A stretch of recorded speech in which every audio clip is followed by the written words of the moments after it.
Little update. So I start riffing off on this podcast and I completely had my weeks mixed up. So bear with me. You'll see I do catch myself eventually, but this is going to be for week 4 of the POCF Origin series. So this is part 4 of 9 parts of this series.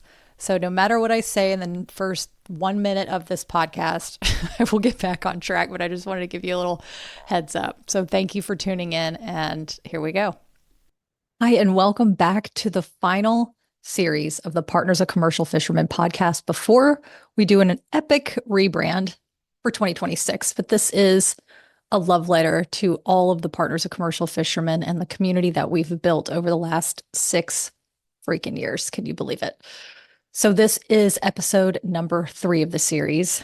And if you're new here, welcome in. You're coming in at a great time because this is all about really transition. And for a little while, actually, recently, I thought, okay, I'm doing a 9-week farewell series to this this incredible community. Is that too long? Am I talking about it too much? And I thought, no, I'm not talking about it too much. I'm honoring a space that we've built as a community together, and also to share my heart and share what that transition is like, because it's not always smooth. Obviously, it's not going to be over in an instant, because true transitions from big chapters of your life take time. It is like a mourning process. It's not like if somebody you love passes away and you instantly like, oh, okay, well, I've given myself 3 days, I'm done. Like, that's not how it works. If you're a truly connected human being who wants to be a part of this experience of really feeling our emotions, because that is what our superpower is. And I feel like that is what we've brought into the commercial fishing industry, is that permission to feel, permission to express our feelings and our loves in ways that feel true to us. And we don't have to hide behind any kind of preconceived notion of what a partner of someone in a very, very volatile, high stress, high risk industry should or should not feel like. The whole suck it up thing does not work. It's never worked. That's not what our community's ever been built on. This is a place, instead of suck it up, I'm like, let it out, let it out. Let's cry, let's laugh, let's talk shiz, let's celebrate our joys together, because that's what true healing and growth and evolution is all about. So thank you. If you're new here, come along. And if you've been here forever, you know how much I love you. And this is just more proof of that. So we are at part 5. I'm just jumping ahead here. We're at part 3 of 9. And of the 9 things to know when dating a commercial fisherman. So I'm going through each one and giving you more background stories of what I learned, what we've learned together as a community, and any kind of stories that go along with it. Stories that some I have shared, some I haven't shared in as much detail as I have been sharing recently.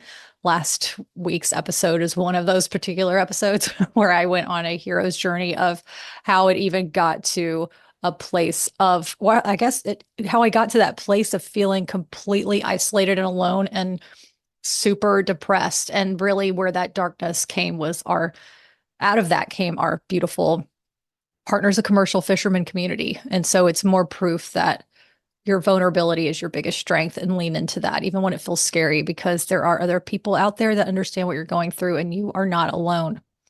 So let's dive in. Okay, number 3. Oh, wait, I'm jumping in. Where are we? Yep, number 3. Here we go. Oh, man, this is a good one.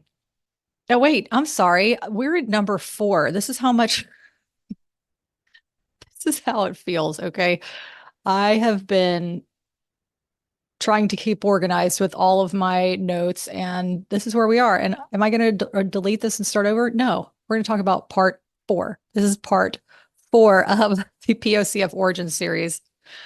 I'm jumping all over with these numbers. I'm like, and this is how the emotions go. I feel like that's just how it is. So let's dive in. So number 4, when you date a commercial fisherman, some of those previous conversations actually sink in. I'm referring to the conversations when you're sitting around the table. This was week 3 last week, when I talk about how freaking bored I was listening to boat parts and engine parts and all these things that I couldn't care less about. So now we're talking about, all right, so now you're sitting around these tables and you're hearing more of these stories, and now they actually sink in. I'm going to go back to the 9 things. You'll learn more You'll learn that over 80% of seafood consumed in the US is imported, and you'll rethink every seafood dish on a menu, asking if the fish is caught locally. You'll learn that China is the biggest consumer of Alaskan seafood, and Asia is the biggest consumer of American seafood, by the way, buying over $1 billion worth, that's with a B, in 1 year. You hope that the Asian economy stays strong, and you won't tell anyone that part of you roots for the other team. So that was a whole huge ass learning lesson for me, was learning about how much we are dependent on foreign markets to sustain our livelihood.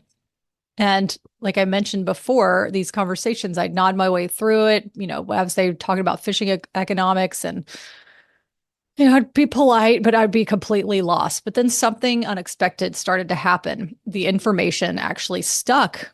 And when I learned that over 80% of the seafood eaten in the US is actually imported, that blew my mind. Like, we're not eating 80% of the restaurants and grocery stores aren't supplying wild caught American seafood. It's imported, but we're shipping over 80% of our seafood. Asia buys more American wild caught seafood than you could ever imagine. And a strong global market means strong pay for our families. It really was interesting to me because I was talking about Chris, and he was fishing. Well, he fished sockeye salmon in Bristol Bay, Alaska, but also spiny lobsters in Santa Barbara, California, Ventura, California, the Channel Islands off the coast of California. Spiny lobsters, just as a little update, spiny lobsters do not have claws. They have spines on their heads. I know there's a medical term, seafood biological term for that, but on their heads and on their bodies, they have spikes. They have spines, and that's what helps keep the predators away. They do not have claws. Spiny lobsters are caught in warmer waters. So from Santa Barbara down through Mexico, you can find spiny lobsters on the West Coast, and from North Carolina, maybe Virginia, I'm not sure, but North Carolina down through Florida and into the Caribbean, you can find spiny lobsters. Also in Australia as well. I'm sure there's other places, but those are the three big markets actually that I know of are California, Mexico, and Australia. That's always what we talked about. And it was interesting. Well, why we talked about it was because the price would fluctuate as each different country opened up their fisheries and hit the market. So Mexico would go first. They would get the highest price for the lobsters of the season. Mexico gets paid more for their lobsters than the US, which is interesting. So then Mexico would open, the lobster fishermen in California would kind of gauge, okay, this is how much they're getting for the price. And they're getting the highest price probably because they're the first open. And so the Asian markets want those spiny lobsters immediately. So supply and demand, right? Then California opens and we're like, okay, where's the price going to be here? What's our price going to be? So then for the last, I think is it like a month or a little bit over a month, the spiny lobsters are just from Mexico and California, from my understanding. And then the third big market opens up, and that's Australia. And then the price drops. Like, the price continues to drop as more lobsters flood the market. And that was really interesting to me. And it was also interesting to learn how tariffs in other countries really affected that as well. So at one point, Australia had tariffs. They weren't able to ship to China or to Asia. And so their market was shut down. They could only sell domestically or to whoever countries around, but not directly to Asia, which made me feel so much compassion and empathy for those fishing families, while also, I hate to admit it, quietly celebrating the fact that our price shot up. I mean, it was nuts at one point. I'm just going to share the prices as they were. They were, I think in California, they go down to $8 a pound. And then during COVID, this was bonkers. There was a short time of period. It was like, I think it was the first or second year after, lobsters were going for $44 a pound. People were banking. Okay. That's what they were calling it. It's called fishing, not catching. And also the prices are not always like that, but that's kind of how they fluctuate. Maine, I know East Coast lobsters, they have a completely different pricing system. And they also ship a lot of their seafood to Asia. That's what's so bonkers to me, is that we have a huge, especially in Maine, has a big culture around lobsters and seafood and lobster rolls and everything like that. But in order for these families to make a living, just like in California, we're shipping it overseas. Not a lot of people in America will have the chance to eat a spiny lobster. In Maine, they have claws. They're the traditional American lobster, as we like to say, or traditional Northern lobster. I don't know, North American lobster. But the spiny lobsters, for some reason, get a premium price. And it's nuts that a lot of people in the United States will not eat a spiny lobster because it just won't make it to the market. And the other thing is, so not only is that, so that's going down, all these prices are jumping all over the place. But then the hands that are getting passed, all the seafood that's getting passed through all the hands just jacks the price up. So the fishermen are the first to touch that seafood. And we are thankful and bless that seafood every time we get it in. Thank you so much for giving us our livelihood. We are very respectful of the sea creatures that give their lives to make sure that we can have a life. So the fishermen get the price. Then the buyers come to the boats and load up for us, to load up the lobsters. They weigh them and they cut the check to the fishermen. Then those buyers go to either another buyer or they go directly to LAX airport where they ship it overseas to the market. Then those people who are selling it over there, they're also getting a piece of the pie. Then people are buying it, restaurants, markets, things like that from those bigger seafood markets. So then they're also getting a piece of the pie. It turns over so much that the price of these spiny lobsters are insane expensive, in the sense of, I was in Santa Monica, California, walking around the pier, right around the pier area. There's a restaurant right up there. I don't know the name, but if you know that area, it's a restaurant that's near almost the opening of the pier and the little road that goes down to the PCH up to Santa Monica. And I was looking on the menu and it said something like, California West Coast spiny lobster. It was over $60 for that lobster meal when the fisherman was maybe getting $12 to $16 a pound. So it just goes to show how much this has turned over. And even in Europe, in Asia, hundreds of dollars, depending on what time of year, especially during the Chinese New Year or the Lunar New Year, because lobster is the main course. It's the main table display because red meat equals, I think red is good luck, and the lobsters are part of that beautiful bounty of these tables that they create and meals that they share and parties that are celebrated around this, and the lobster is the celebrated one. So that's kind of when the price super drops. After that is the Lunar New Year, is when we realize, okay, things are going to shift. So this is a long story to tell you that, why is the seafood industry $1 billion industry? Well, it's because not only of the fishermen, but it's the partners. And the thing is that it's all that support that we're giving that we don't realize. We just do it because we think that's just normal. And many partners don't realize the task they need to take on to help a fisherman once help is needed. And it depends on the fishery, but the tasks that partners do or have done from time to time or regularly include raising kids solo during the fishing season for months on end, bookkeeping, cooking and baking for the home and or boat, advocacy, provisioning, chopping bait, tying gear, building gear, stacking traps, painting buoys, washing bait jars, untangling lines, baiting hooks, making travel arrangements to get fishermen home from ports and their crew, ordering parts, etc. And yeah, if you find yourself ever working for the fishing business, remember that your fisherman would have to hire out for a lot of this labor. So you need to get paid for your labor. And let me tell you a little story. I remember the first time I helped Chris in the trap yard in California.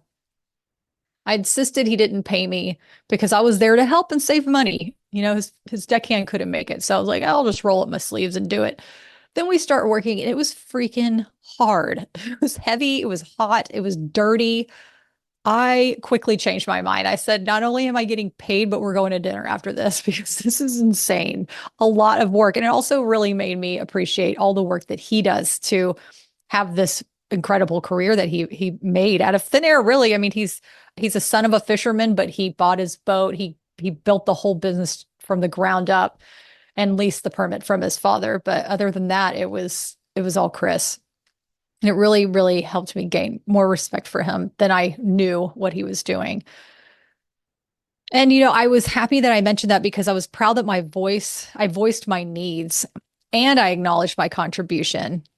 And if you're in this position, Talk to your partner and ask that you get paid as if they were hiring out, or agree on a compensation that works for you, because conversations like this help build strong, respectful relationships, and you deserve it.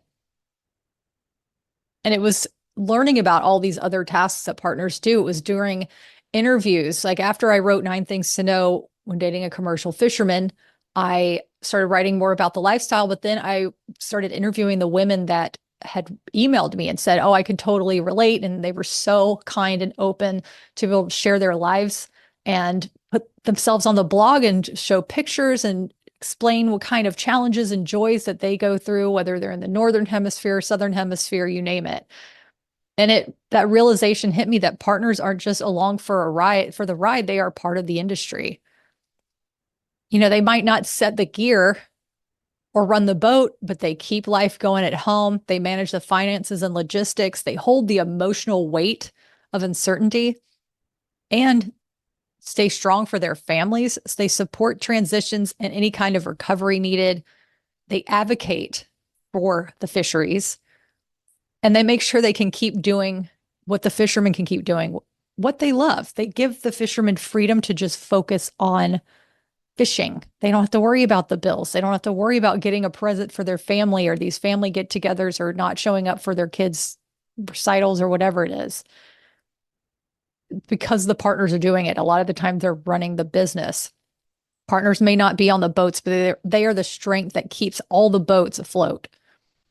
And at first I didn't see that. I was just tagging along into his world, and I was really starting to resent it, because I was thinking, oh, this is all about you and your stuff. Like this, I have to now conform to the weather, to the price, to if I'm going to hear from you, I have to start to figure out how to adapt to this lifestyle. But I learned that his career, learning his career was a way to be supportive. But that knowledge that I started to lean and started to learn brought confidence, and it brought belonging. It wasn't his world anymore. It was mine as well. It's not their world only, it's yours as well. And here's the truth that I want every partner to know.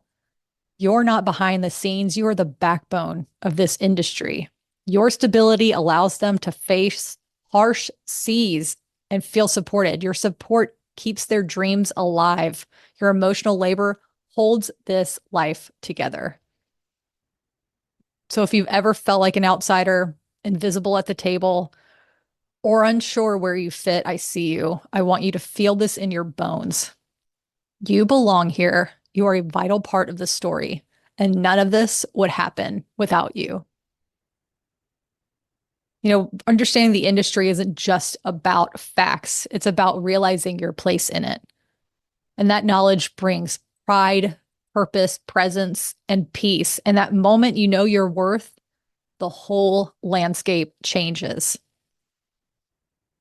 Yes, I love talking. I love empowering women. I love sharing our worth to each other, because we need those reminders sometimes. Sometimes we get into these spaces of compare and despair. Are we in our career where we want to be? Am I leaving a career and am I going to regret it? I'm looking on social media. Oh, did I send out, family birthday cards or Christmas cards in time? And oh, look at these people are on a vacation. There's so much that's going to distract us from the path and the reason that we're put here, and the ways that we can change the world in small, beautiful ways. And that's by changing ourselves and helping to support the ones that we love. And that begins with us, by the way. It begins with us. So if you've ever felt anxious, duh, right? Or overwhelmed, hello, duh. No matter what industry you're in, no matter what's going on in your life. Because by the way, also partners is the other thing. Not only are they supporting the fisheries and their fishermen and the business, they also have their own businesses. They have their own jobs they're going on. Like there's so much going on. If you feel overwhelmed, I get you. I got you. That's why I created the Calm Compass. It's a free guide with simple breath techniques and a self-assessment to help you reset when life feels all over the place. And you can download it for free in the show notes or at meganwaldrep.com/newsletter. And yeah, this is a series to celebrate where it all began. And also, this is a gentle shift into what's next for us. On January 7th, the podcast becomes the Megan Waldrep Podcast. This is not going to be a space to have any kind of pressure to fix yourself. It's just good company, honest talk, a space to feel like yourself again, and gentle reminders to trust your inner guide and reconnect with what you already know is true. Because sometimes the most healing thing you can do is to take a break, tune in, and remember that you're already doing better than you think. Even though this podcast, the name's going to change, the connection stays and the journey evolves for us all. Let's walk alongside it with each other. And I thank you so much for being here. With love and so much gratitude, I'm going to see you next week for part 5. Till then.